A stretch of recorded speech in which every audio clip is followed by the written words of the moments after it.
Welcome back to the Data Driven Real Estate Podcast, the podcast for real estate professionals dedicated to driving business using data. I'm Aaron Norris, along with co-host Sean O'Toole of PropertyRadar, and this week on episode 27, we've got Dr. Daryl Fairweather, Chief Economist of Redfin. I've been following her work on Twitter for some time, and she always brings a very interesting nuance to the party when it comes to the real estate economist game. She's got an interesting background with the Boston Fed during the foreclosure crisis. She worked at Amazon, and now working with Redfin, she studies consumer behavior on top of real estate trends. So this week, we talk about COVID-related trends and what's sticky, how different demographics and different generations are handling the pandemic, where they're moving to, what's popular, what's not, trends in home ownership, and even what they're buying, and then other trends that she expects to see in 2021 and beyond. That and much more. Don't miss this week's show. Thank you for joining us, Daryl. It's so nice to have you on the show. For people who are not familiar with Redfin, how do you describe it? It's a technology-driven real estate brokerage. So most people probably know Redfin from our website. You can go and look at all the listings that are available, but we also have a full brokerage with agents to help you buy or sell a home. And we use technology to make that process go a whole lot smoother. And we're also trying to be the one-stop shop for real estate. So we have a mortgage company, we have a title company. So pretty soon it's going to be everything related to buying or selling a home you'll be able to do with Redfin. Why we're here, any other category that is on the horizon that we don't know about? Insurance, or I don't know. There's a lot of pieces. Nothing that I can disclose, although I think everything that's out there, we've already been talking about. So the lesser known things that we do though is Redfin Concierge. Like I'm selling my home right now with Redfin Concierge. And so I have a Redfin Concierge agent helping organize all the work that needs to be done in the home. I'm remodeling the kitchen, the bathroom. We even knocked down a wall between the kitchen and the dining room. So although like the contractor is its own company, Redfin is helping coordinate all that work. So I don't have to lift a finger. I don't think How does that work financially? Does the money come out of the close of escrow, or do you have to pay for that up front? Or so Redfin Concierge, they charge instead of a 1 or 1.5%, it's 2 or 2.5%, depending on whether you're buying and selling with us. And that extra 1% pays for the basics like new paint, light landscaping, cleaning, staging, and then everything on top of that is out of pocket. So I'm paying up front for the big work that's being done. Cool. Interesting. I didn't know about that. I didn't know about that at all. Yeah. Interesting. Juicy stuff. Okay. And then your journey into the real estate space. Sean and I were just talking about your bio. You're in 2009, you were with the Boston Fed for a while, right? Yes. So this was at the peak of the foreclosure crisis. I was doing research on behavioral economics, specifically on the behavioral reasons why people entered into foreclosure. That was like, I think the big economic revelation of the last financial crisis was that economists didn't really see it coming. They didn't predict that people would get so caught up in appreciation and valuation of homes that they would kind of forgo rationality. So we wanted to understand why people got involved in these mortgages that they couldn't end up paying. So I would call up homeowners and ask them a whole slew of questions about their financial situation, about the terms of their mortgage, trying to see if they understood the terms of their mortgage. Ask them some like behavioral questions, like would you rather have $10 today or $15 in a year, things like that, to try to figure out what exactly happened. What did you? This was quite a while ago. This was back in 2009, and right, it was basically like an internship. So obviously, you've done a lot of things since then. Yeah. But because we, got our start in foreclosures, it's particularly interesting to us. So if you don't mind, I'd love if you came away with any big conclusions or from that. Just touch on that one more. Yeah, there were two big reasons that people ended up from foreclosure. One was that they just didn't think that home prices could go down. I mean, home prices have been going up for so long, they just couldn't imagine a situation where home prices would go down by as much as they did. And they did go down quite a lot. It was more than I think anybody was expecting. And then the second reason was people had like a crisis on top of that. So it wasn't enough for the home value just to go down because you could keep paying your mortgage if you still had a job. But a lot of people, they lost their jobs and they had like a medical crisis, or they got divorced, or there was some other life circumstance where they couldn't pay their mortgage at the same time that their home was going down in value, and that's why they would end up in foreclosure. Interesting. Okay. Well, good Definitely stuff. gotten some questions that people are feeling in some markets because of sort of COVID migrations and prices doing some things. It just feels very similar. So It's really not, though. It's not. It's not. So let's talk about that. Let's just jump into it. Why not? How is this time, in your opinion, so different than last time? It's really about just the fundamentals of supply and demand. Right now, there is more demand than there is supply, and that's why prices are going up so high. And people have a lot of equity in their homes. The prices have been going up for quite a while. People have been paying off their loans, and the kinds of people who got loans since the last foreclosure crisis have had really good credit and are just the kind of people who aren't using their homes as piggy banks. So even if prices were to go down, most people have a really good cushion. And we also don't think that prices are going to go down because there is this housing shortage. Even in a market like San Francisco, where there's a ton of new listings hitting the market and people are leaving, prices haven't collapsed. Prices are pretty steady. I mean, they're down maybe like 1% from last year in certain areas, but nothing like a crash. Yeah. There wasn't an excess housing supply in 2006, 2007 either, really, right? It's not like population and number of housing has changed that much from that period of time, or do you feel like it has? There was an excess in certain places. So there was overdevelopment in like the suburbs of cities like Phoenix or Las Vegas. Builders were kind of getting overzealous in how much they could build and what prices they thought they could get for them. So that did contribute to supply. I mean, it didn't contribute to there being so much supply that everyone had a house to live in. We definitely never reached that point, but there was a bit of overbuilding. And then the other point is just that the price growth back then really was based on, belief that prices would keep going up, basically speculation. Right now, the prices aren't being driven up by speculation. It's not like we're seeing a ton of investors trying to flip houses the way that they were back then, just based on the idea that prices had to keep going up and they could make their money back. So, I mean, there is a little lower percentage of flippers today than then, but flippers weren't a very large part of the market even then. I think it peaked at around 5 or 6%, right? Yeah. So, in terms of, like in my local town here of Truckee, we've seen prices at the low end increase almost 50% since the start of COVID. And, that feels a little irrational too. Yeah, I think Truckee is probably a good example of a place where there may be speculation based on how many people are leaving a place like San Francisco for a more rural place like Truckee, and people may be getting ahead of themselves. I think what you may see happening is that there will be a couple of years of really fast price growth and then a couple of years of really slow price growth, maybe even slight price declines. But I don't think that prices will fall like below where they were last year, for example. It just might be that they shoot up and then they kind of stabilize. I think Truckee is also interesting because it's in a very fire-prone region, and that's something that also worries me, is that people aren't taking into account these long-term risks of housing, and housing is a long-term asset. Okay.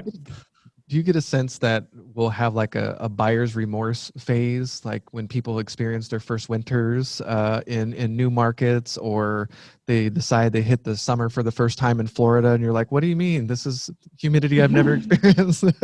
We're going to have like the great rethinking 2021?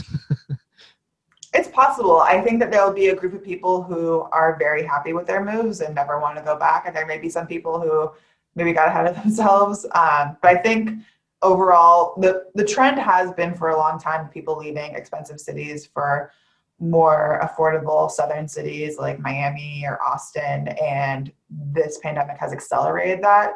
So the fundamental reasons that people were leaving expensive cities are going to be there long after the pandemic. What's the behavioral, like, you hear that piece a lot, right? That a lot of people are leaving this place for that place. But the places that they're leaving really aren't declining in value. It's not like there's big declines in population, big declines in prices in these places that they're leaving, right? Everybody says everybody's leaving California, yet California prices are pretty much up across the board. Condos in San Francisco are a little soft, but it's not like people left. And so what's the behaviors? What's happening to fill those people are leaving? So obviously some people are leaving, but other people are coming, or can you explain that? Or do you have some thoughts on that? Well, in some of these expensive California cities, for a long time, there hasn't been enough development to keep up with demand. So people can leave and go buy homes other places, and you'll still have people left over to fill all the houses that are there, just because there weren't enough houses to begin with. Okay. In terms of the reasons why people are leaving, like taxes are definitely driving people away from California, and just the cost of housing. Like maybe people who may have been longtime renters and were really hoping to become homeowners one day just gave up on the idea of becoming homeowners in expensive cities and are looking to buy homes in places like Salt Lake or Las Vegas. Right. Yeah, you talk to people in Phoenix and Salt Lake, and I just saw a little meme in California that said, or in Texas, and I'm going to forget it exactly, but it was basically like, Californians, please quarantine in place and stop coming to Texas. So, but what's interesting is, you hear about all these places, and it's like, is California like some sort of crazy, people generating machine that just pushes people out elsewhere? But it's not dropping in population. I mean, it's not growing as fast, but it's not dropping in population. It's just hard to believe it can have this much outflow and this much impact in so many places and without a real decline. Well, California is an immigration hub. Well, it's a port of entry for people coming from all around the world. So a lot of the people who are leaving are US citizens, and then they get replaced by foreigners. So that's one of the reasons that California's population hasn't been declining despite how many people are leaving, is that they just attract people from all over the world. Okay. All right. Are you looking at 2020? Is there anything that surprised you about? Well, 2020, just the COVID. Oh, yeah, which year? Is there anything that has surprised you about the behavioral side of how we've handled the pandemic, specifically when it comes to real estate? I think what surprised me the most is how quickly everyone has changed their whole life plans. I mean, I am an example of somebody who moved during the pandemic, but I think that part of it has to do with how long it's lasted. If it was it would just happen for a couple of months, I don't think people would have reorganized their whole lives around it. But the pandemic has, I think, proven to people that there are alternate ways to live. You can work from home and be a productive worker. People have learned to value being close to family. So I think it's just revealed a lot of people's preferences that they didn't know even were there because they never had the option to explore them. And that has caused a lot of people to just reassess their lives, including where they live. I think we jumped right in here, and I actually, we talked about taking a step back first. And you're a behavioral economist, and that's kind of why we're asking some of the questions we're asking. But let's just take a step back for a second for the folks listening in, and talk to us about behavioral economics and how that might be different, and how you might view the world differently than some other economists at similar companies that don't come from the behavioral economics side of things. Sure. So the basic difference is that behavioral economists assume that people are prone to biases, that they have these psychological factors that lead them to make decisions that may not be in their best interest. So when I look at things like buying a home, for example, instead of just looking at the price or how much money a person will make, I look at things like, what are the psychological factors leading someone to buy a home? Are they buying a home because they have this belief that buying a home is a sign of becoming an adult, which exists, I think, in American society? Or if they're selling a home, are they attached to their home in kind of an irrational way where they think the value of their home is going to be more valuable than a very similar home next door. So I think especially because buying and selling a home is something that people only do once, maybe twice in their whole lifetimes, people are prone to make mistakes. And I just find that really interesting because it's one of the most important financial decisions that people will make, and they just don't get very much practice at it. One of the things just among like my personal millennial friends that I'm finding interesting is that when they decide to have kids, they decide they have to have a home before they can have kids.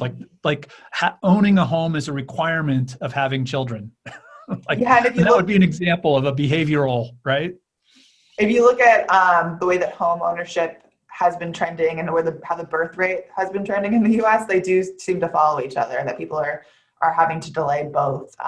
And it may be that, buying a home is a prerequisite for a lot of people to having kids, which it definitely isn't. And that's, I think, an American thing too. Right. It's a belief. Yeah. It's a belief thing rather than a requirement for sure. Yeah. Okay. So I think that's just a good piece. And you spent some time working, at actually looking at behaviors within Amazon, if I'm right, and Yes. And using that not just for looking at markets and real estate and things like that, but also how to better manage people and processes too. So I mean, it has a wide area of applicability besides just economic outcome. Yes, behavioral economics basically applies to any situation where you think that people are going to follow one behavior and they don't. You can probably analyze that using behavioral economics. At Amazon, I was looking in particular at how to increase employee engagement. There was this issue where basically they had increased performance of employees, but they were noticing that there was pretty high attrition, and they wanted to figure out why that was and how to basically make their employees happier. So that was a pretty fun job, just to make employees happier. Cool. So you get better performance out of folks, but maybe you burn them out and you lose them. So that doesn't really do you any good in the long run. And so how do you? Yeah, it's a very intuitive thing, I think, for most people to understand that happier workers are more productive. But sometimes people need to see that in black and white to actually make changes in that direction. So can you reduce that to a formula? I did. I thought maybe, yeah. I think that's proprietary. Okay. We don't get to see the math behind it. All right. I think with that background now, let's keep going. Sorry, Aaron. All right. Well, I follow you on Twitter, and I enjoy your perspective, and maybe it is that behavioral side. It always just seems a little bit different than I follow a lot of real estate economists. What keeps you excited about this industry? Real estate sort of seems so dry. Like I said, I think it's like the most important decision that most people will make in terms of their finances, and they don't have a lot of information going into it. So it's just this really interesting case study in economics and behavioral economics in particular, where you can really see the whole economy in just this decision of whether and when to buy a home or to sell a home. Does Redfin lean on you? I mean, with that perspective, everything from a website design to the process of paperwork. I mean, there's so much that can be applied here. Do they lean on you for that kind of insight into the data and the process? Yes, and my team. I don't do it all alone. So luckily I have a team of economists, and we get tapped quite a bit to weigh in on some of these economic issues that Redfin faces. Interesting.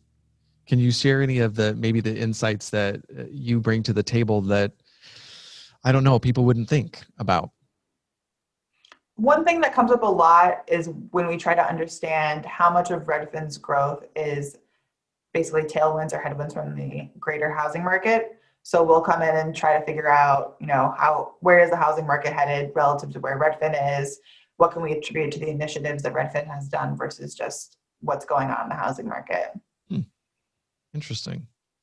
Well, because Redfin is definitely one of the top 15 real estate websites in the country. I've been obsessed with iBuying for years, and I always have very much admired the Zillow and the Redfin just because you had such online presence and everything from the web design and the customer trusting the data that you provide on the website, from the comparable sales to price. It's been very interesting to watch. And I was just curious how much involved with what you do. You you can touch so many pieces of the business, which is fun. Real estate is ripe for disruption too. How much demand are you seeing from Gen Z and Y entering to the real estate space, pushing companies to become more digital or to be a lot more consumer focused in an industry that doesn't have the best reputation for being consumer friendly? We'll put it that way. Gen Y, that's millennials, right? They are a very large growing part of the home buying market. There's going to be this wave of home buying demand coming from millennials reaching home buying age. They're getting ready to have kids and they think they need to buy a home beforehand. So it's definitely something that we think about, like in terms of building a product and a service that millennials will like, and then Gen Z on top of that when they come down the pipeline and are ready to buy homes. I think that customers are going to come to expect a lot more, a lot better user experience. I just bought a home and it was remarkable how easy it was to get all my mortgage documents uploaded this time versus when I bought a home 5 years ago. And I think that's what customers are going to come to expect. You just go to one landing page, you upload all the stuff, you get a little check mark that says whether it's been approved or not, or it's gone through underwriting or not, and your agent can see it in the same spot. Like that's how it really should be. Yeah. Where is and sorry, I should know this, but where does Redfin fall right now on the whole iBuying side of things, where allow the person to sell their house before they repurchase and smooth that part of not having to juggle two transactions at once, and is there a vision there that Redfin has, and where are they in rolling that out? Yeah, we have Redfin now, and we're in quite a few markets. I don't have them off the top of my head, but we're all around the country, and I know we're expanding. And I think one of the differences between Redfin and some of these other iBuyers is that we want to offer the home seller whatever option works best for them. So we'll present both the iBuying option and the traditional option, and the concierge option, and really let the seller decide what fits their needs. And with one of the big challenges for a lot of people is that since it's such a seller's market, it can be stressful to have to sell and buy at the same time. People aren't willing to accept selling contingencies. So iBuying definitely has a place for some people. I like it allows them to come in with an all cash offer because they have the knowledge that the sale side will close for sure. Right. I like the concierge option. So when the consumer thinks that their home is valued a lot more, you're like, well, let's bring in a contractor and see what it's going to take to get rid of your 70s kitchen. Yeah. Well, for me, I have two. I have a 2.5-year-old and an 8-month-old, and I just have been postponing so much work on my house. And yeah, the idea of having a contractor in with 2 kids under 2 is just like a nightmare. So I was happy to just get out of the house and leave it up to the concierge agent. So you move first into your new place, and then put the other one up for sale after the fact, and it'd be interesting. One of the things that I haven't seen, much of yet is kind of that bridge financing kind of solution, right? Like, hey, I'd like to list this on the market and get the full price, but I still need to go buy this other house first. I have this asset back here that worst case is worth enough, if I've got the position and the difference. Like, it seems like some options there still exist to give people the best of both worlds.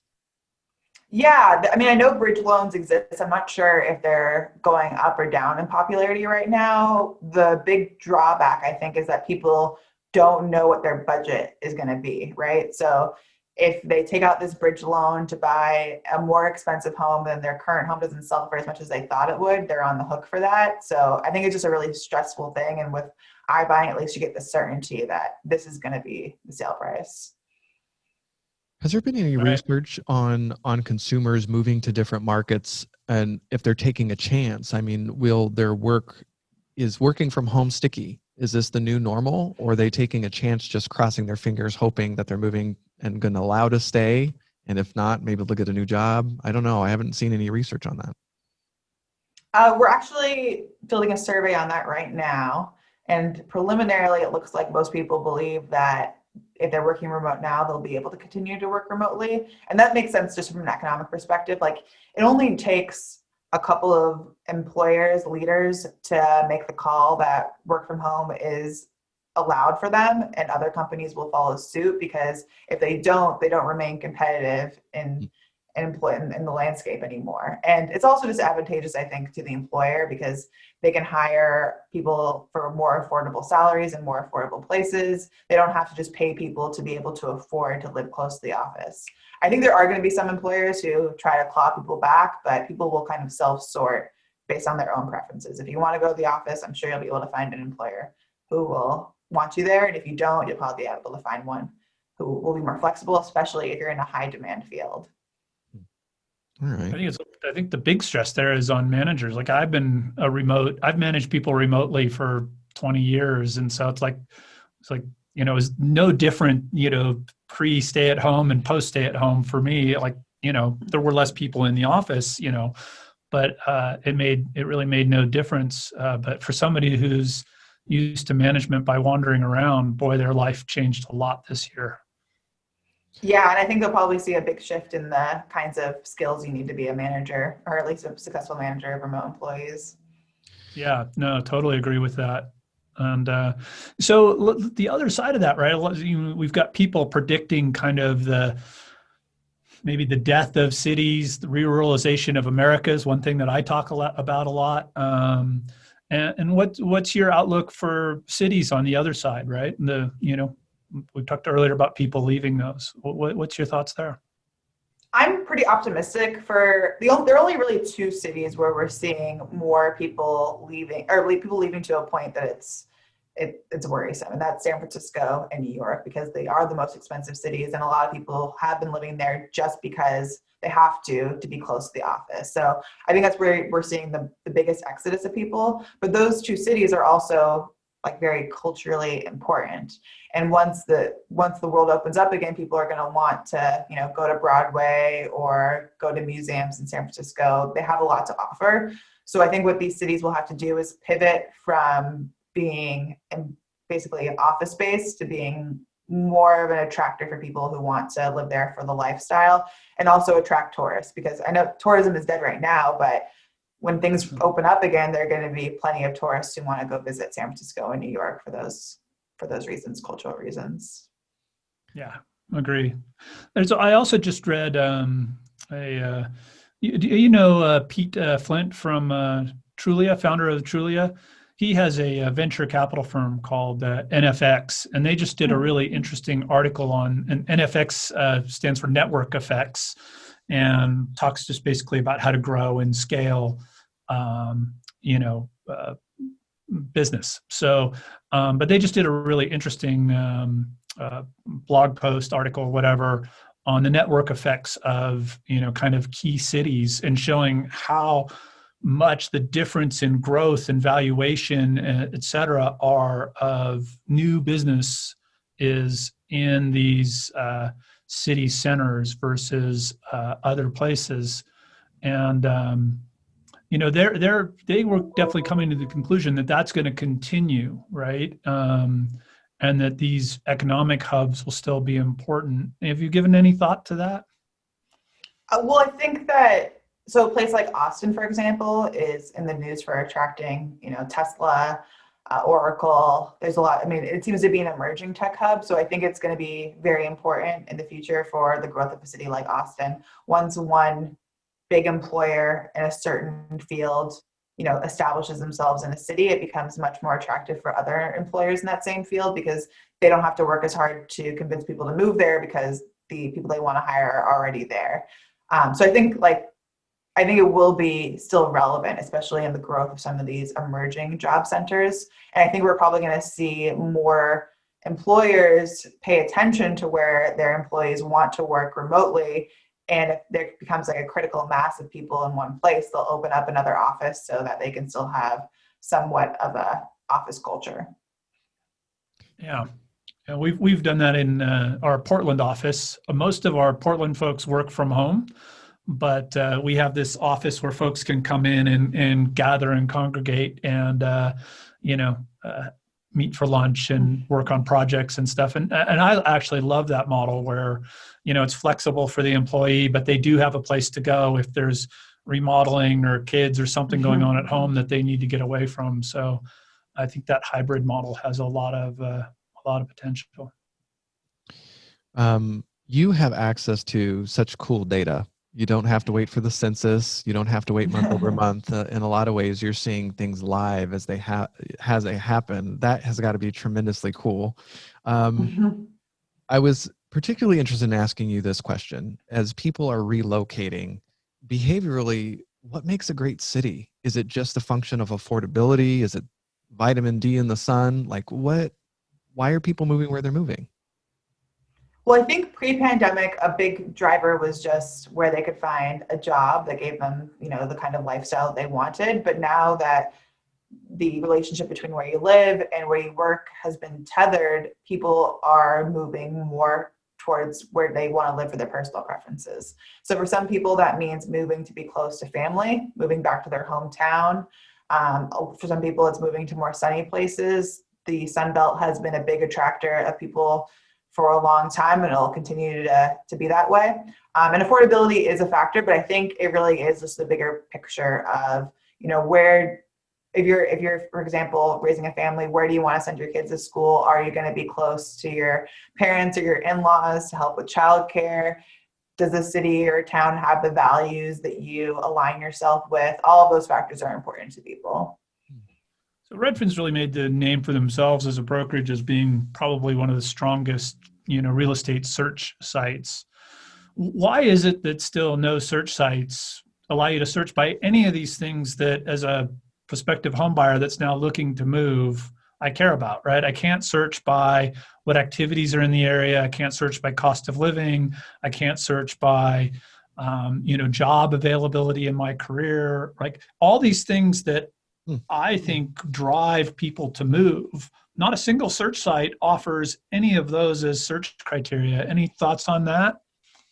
So I think the way that most people buy a home is that they narrow down to a neighborhood or a city or neighborhood, and then they start looking for the home that they want. And those factors that you mentioned don't vary a whole lot at the neighborhood, like within a neighborhood. So you can go and find the cost of living perhaps on a different portal, and then it's just a lot less burdensome to integrate it into the listing website. I mean, anything that you put on the listing website costs something computationally, so I think that's one of the reasons you can't find like literally everything. But at least for Redfin, if you go to our Redfin data center, we do have this thing that we developed called the Job Opportunity Tool, where you can type in your occupation and see how much money you would have left over after paying for housing costs and energy costs and things like that, like basically your disposable income based on your occupation and any metro in the US. So again, that wouldn't vary at the neighborhood level, but it does vary at the metro level. So you can use that tool to kind of narrow down to a metro, and then you can go over to the listing website and look for houses within the metro.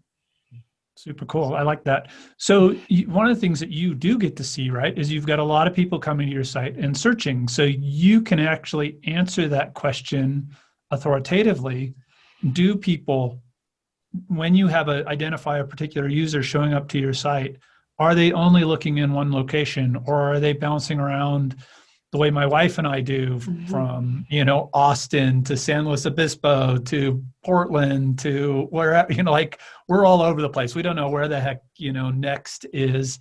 We'll always have a place in Tahoe, but I'm sure there'll be some other place we have at some point. And, but we're all over the place. So is that something you look at and say, wow, are people having a hard time figuring out location, or does everybody that show up on our site know where they want to be? So it's a hard question to answer because a lot of people browse Redfin for leisure purposes. So it's hard to know if people are bouncing around because they really can't decide where they want to live, or because they're just curious about, how much does a home cost where my sister-in-law lives, for example. I'm just curious about what it would be like. What we do is that we will look at search activity for people who we think are serious based on they've narrowed down and they're looking in one area a certain percentage of the time. And then we can identify people that we think are seriously thinking about moving from one metro area to another metro area, and we report out on that in our migration report. Okay. Interesting. Tell us a little bit about that migration report. Yeah. So unsurprisingly, migration is at an all-time high. Almost 30% of people are looking to leave their metro area for a different metro. And some of the top places are Sacramento. A lot of people in the Bay Area are looking to move to Sacramento. It's close by, it's much more affordable. So that's a big driver. Austin is another one, Phoenix. These are kind of the areas that have been in the top for a while, but it's just been increasing how many people are looking to move to those places. Good. And how often do you guys publish that? Quarterly. Quarterly. Nice. And it's just kind of the top locations where people are searching, and you're able to tell where they're from based on, like the reverse IP address kind of thing. You see the IP addresses they're coming from, roughly their location, so you can see where they are and where they're looking. Yes. Is that So right? so you can click on a place like Austin and you can see what percent of people are searching from the Bay Area, Los Angeles, New York, DC. We have those breakdowns and we publish those quarterly. Super cool. Do you see insights into, is there anything surprising in the data when it comes to what they're looking for? Are the homes larger, maybe more bedrooms, more space? Yeah, so we looked into whether people are looking for more spacious homes, and they are. I forget what the exact number is, but square footage is a bigger ask right now. I think prices are going up more for the bigger homes. We looked at price point too, where we published a luxury report looking at the top 5% in terms of the Redfin estimate, how many of those homes are selling right now, and what's the price growth for those homes. And luxury home sales are just like through the roof right now. I think in Q2, they were up around 42%. It was in the 40s year over year. So just huge growth. And also second home sales are up a ton. They're up 100%. So some of those items that may have been like nice to haves before the pandemic are must haves because people are spending more time at home. Probably a lot more drive for more bedrooms too, right? Because bedrooms can be offices. Right. The home office is a big ask. A nice backyard. People want their private outdoor space. A nice kitchen because everyone's cooking at home. Yeah, that makes sense.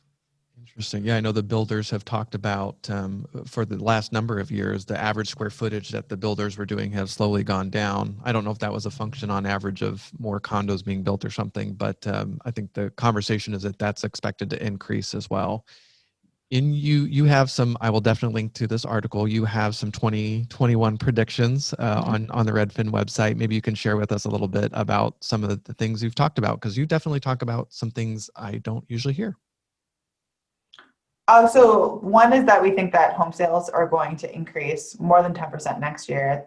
This year, there was this big pause in the real estate market at the beginning of the pandemic, and then it shot right back up.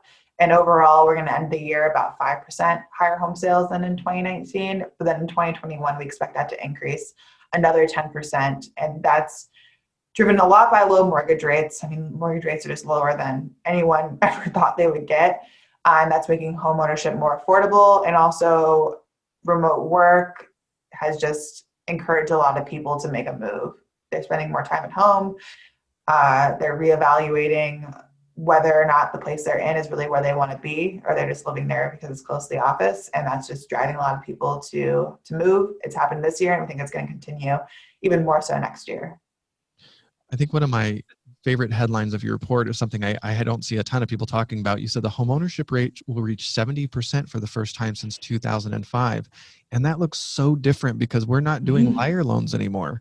So you can't breathe and get a loan. So that 70% seems a little bit more real this time. Yeah, and so one thing again with remote work is that if you were living in a place like the Bay Area, maybe you had a very good salary, but you still couldn't afford Bay Area prices. Well, now you can keep your salary, at least most of it, and move to a suburb that's more affordable, or move to a completely different city like Sacramento or Las Vegas. And home ownership is now much more attainable to you. And if you were renting before, then you become a homeowner, that increases the home ownership rate. But there's also this secondary effect where if you're renting, and let's say you were renting out a condo from somebody else, that person, that landlord is probably looking at the rental market right now and thinking like, I don't want to have to deal with finding a new tenant. I don't want to have to drop my rent by 20%, which is how much rent has gone down in Seattle. So we're going to see a lot more condos converted into apartments. I think it's going to start with these kind of mom and pop landlords who were holding on to multiple properties because why not? Home values are going up so much. A lot of them are going to reevaluate that. And there's going to be more basically starter homes available for people even in cities because condos are just more affordable than some of these single family homes. You had some insights too into, and I thought this was interesting, expensive cities will invest in their cultures as way to get people to come back. That was a really interesting take, why you even thought about that. So cities are going to have to invest a little bit in making it attractive for people to want to stay. Yeah, and just make it, I mean, people aren't going to stay just because that's where their job is anymore. And I think of a place like Paris, for example. I mean, I don't think people will decide to live in Paris because that's where they're going to get their job or that's where they want to start their careers. It's because people dream of living there because of the culture, because of the food, because of the art. And a city like New York has that going for it too. And they can pivot from just being a white collar center to being more of a cultural center because they have that going on for them. So does that mean San Francisco is going to clean up the streets and, some of I that think a they little have bit? an incentive to. I think that's what they will. I think that's a smart thing to do. We'll see if they're able to do that politically. I don't have much of a prediction there. I mean, obviously, homelessness has been something that has been a very tenuous issue for Seattle, San Francisco, some of these other cities, New York too. So I wouldn't be an expert there on how they would go about that, but I think that's what they should work towards is just making it a more pleasant place to live for everyone who wants to live there. You said something earlier that's a very common perception, right? That lower interest rates make homes more affordable. In the short term. I was going to say, when I look back historically, like you look at the GI Bill, right? And we saw the largest increase in home prices, as a result. And I think all the benefits of 30-year financing and stuff were sucked up by home prices. And for those people that I guess, can get the credit and the rest, it doesn't really make a difference in their payment. And it artificially increases, but it really increases overall. It makes home ownership less affordable, right? Because you're going to pay lower interest rates, higher prices, so same payment at the end of the day. So really the same affordability once it goes into account, but property taxes are higher, insurance is higher, right? Everything else is higher. So everybody's cheering low, interest rates, but I don't know. I'm more and more convinced that low interest rates have made housing a lot less affordable. What do you think of that? I think if you look at the total cost of owning a home in the long run, it is a wash. When interest rates go down, prices go up. And like you said, prices also impact property taxes. But it does open up, at least for 2021, this opportunity, this window when, for the same price, you can get a more affordable home, especially for those short-term changes. Like we did an analysis that actually just went out today about when was the most affordable month to buy a home this year based on what your mortgage payment would be. Yeah. And in most of the markets, it was actually November, even though prices have gone up the whole year because interest rates have been so low. Combination of low rate and price. Yeah. There were a few November closing or November going into contract? Going under contract. Okay. Interesting. There was in a few markets, April was the best because that was at the peak of when the shutdowns first happened. I think it was like San Francisco, Los Angeles. That was when it was the most affordable because and there were some markets where it was January, but overall nationally, November was the best. That's I wouldn't have guessed that. So that's great. That was a good piece of research. Was that one your idea? It was a team thing. Effort. All right. That's nice. Yeah, give credit to everybody. There's been some talk about Gen Z, this upcoming generation, getting into home ownership a lot. They're interested in home buying a lot sooner than the Gen Y group, millennials. Making so much money in their Robinhood accounts, they got to do something with it. Their Bitcoin has gone crazy. Yeah. Is there any thought to why that shift all of a sudden? That's interesting. I actually hadn't heard that Gen Z is more interested.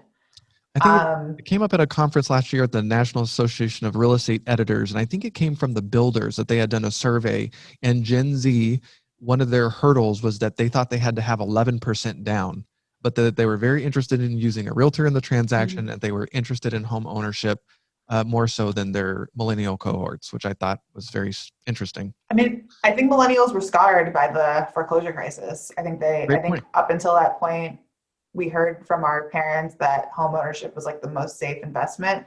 And then that logic just got totally upended during the foreclosure crisis. And I think a lot of millennials just started to think, well, maybe this isn't the safest thing. Why not put that money in the stock market if there's a risk that home values could go down just the way that stock market prices go down?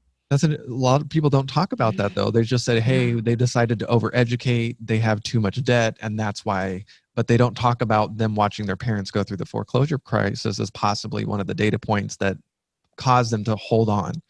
So part of that student debt is their parents not being able to pitch in as much as they probably planned to because of what happened to them. So, I mean, that really made millennials feel it very personally. Mm-hmm. Are the baby boomers doing anything different from real estate this time around? Are they staying in place? Are they still net sellers of real estate? I don't know. People have been staying in their homes longer. And part of that is people, avoiding, I think, senior living facilities. I mean, that's probably going to increase even more during the pandemic. People would prefer just to live in their homes, modify their homes, and people are living longer and staying healthier longer. So they'd rather just stay in their homes. Another reason, though, is just the way that the tax code is set up in a lot of places. So in California, for example, your property tax gets set. It can't go up by more than a certain amount. I think it's 2% a year. Mm-hmm. So if home values keep going up and your property taxes don't, then you don't have this motivation to find a place that to move, because then you're going to take a hit on your new property taxes. It's interesting on the property taxes. Like a lot of people go 2% and only goes up 2% a year, but 2% is more than inflation has averaged for the last 10 years, right? So in terms of like the money being generated, even at just 2% for firefighters and teachers and stuff, it's exceeding inflation. At least for the last 10 years. There was a period of time back in the 70s and 80s when that Prop 13 first went into account where that wasn't true. So the fact that, real estate is inflating so much faster than inflation, I mean, how long that's got to stretch, to a certain point, not be possible anymore. Right. So does real estate go super flat at some point? Like, in Japan, right, when they had their great debt problem back in the 80s, right? Home prices have been relatively flat since, and they've had very low interest rates. I think a 30, 40-year mortgage is now 1.5% there. Is that our future, super flat real estate prices, because we just continue to have them exceed inflation so much that it has to stop at some point? A lot to get to that question. So first of all, back to the property taxes. The issue isn't so much what California charges in property taxes. I think you can make an argument that, property taxes should, not increase, but I think not increase more than 2%. The issue is that your property taxes are different if you stay in your home versus if you sell and buy a home that's the same exact value as your current home. So if you personally are looking to move from one side of town to the other side of town to be closer to your kids or something like that, you may not make that decision just because you don't want to miss out on your property tax savings. So it creates this distortion where people just stay in their homes longer and there are as many homes available for sale. Just for everybody listening out there, that's only true if you're under 55 now. If you're over 55, you get to move it with you. But they did change that. Year. And I think they changed it too, that it used to be that you could pass it down to your kids, and now you can only pass it down to your kids if they live in it. They can't use it as like an investment property. Right. Okay, sorry. All right, so back to, does it have to go flat at some point? Inflation versus, Yeah, so again, back to Japan. So I think Japan isn't really comparable to how real estate works in the US, because there's this culture in Japan where when you buy a house, you basically tear it down and build a new house. They like to build custom houses. And I think that's one of the reasons that their home prices don't go up as much, because it's kind of this, it's not a long-term asset to them. It's like a short-term asset. I mean, the underlying land is still long term, but the house they view as more of a temporary thing that you build to your own taste. In the US, that doesn't happen so much. And I don't think there's any reason that home prices have to follow inflation either. If anything, the fact that inflation is low is an extra reason that you would see home prices go up. Because the more people say, like, people may not be spending, like, the more people save in terms of their disposable income on not going to the movies every week, but spending money on Netflix, which is more affordable, or they're not upgrading their computer and spending extra $1,000 on it. Computers are getting cheaper, things like that. The more money they have left over to spend on housing, and it actually can increase demand for housing. And if there isn't a commensurate increase in supply, that'll cause home prices to go up. There are a couple of assets, goods in the US where prices have gone up faster than inflation: housing, healthcare, education. And anything that all of these things have in common is that they're not just goods or services, they're also investments. So people put their money into it, not just because they enjoy them, but they expect to get a return on it. Okay, good. And on, shoot, I lost it. But I think there's there's the, one of the things that people have been talking about because of the pandemic and not being able to go to movies and not going out to eat as much is a savings glut, right? And you were kind of touching on that people do have now extra money to put somewhere. And so some of that is going to housing. And, I've heard talk of there's $1 trillion savings glut that when we get through this is going to come pouring into the economy. I mean, we may see a real. So is that part of was that part of what you took into account in terms of this, 10% growth next year, that some of that savings glut's going to come through and find its way into housing and be very bullish for housing next year? I mean, it does seem like that people are keen to spend money on housing. I think part of that is what you said, that people have more, they aren't able to spend money on other things. And so they're wanting to spend on housing. People are also spending more time in their homes. When we're out of this pandemic, I think there's going to be pent up demand for some of those more experiential goods and services, like travel or going to the nail salon or whatever. So I think I would actually worry, or not worry, I'm not too worried about it, but I think we may see a temporary spike in prices for those things. And I apologize if you can hear my toddler. He just probably got home from the park. I love it. Parks are fun. Yeah. Is there any data that you wish you had as an economist that you think would make a difference in your predictions? It would be great to have more fine breakdowns on how people are spending their money right now. Like if I knew precisely how much money people were spending on travel or services before the pandemic, how much they aren't spending on that now. And we can kind of look at that at a broad level, like looking at the savings rate. But what we saw with the savings rate was that there's a big spike when people got those $1,200 checks, and then it's been winding down ever since. There'll probably be another smaller spike with the $600 checks that are coming out. So yeah, it would be interesting to know how much people are saving for their bills versus saving just because they don't have anywhere to spend the money. Okay. Any other really interesting things that you're watching that would completely change the game for you in 2021?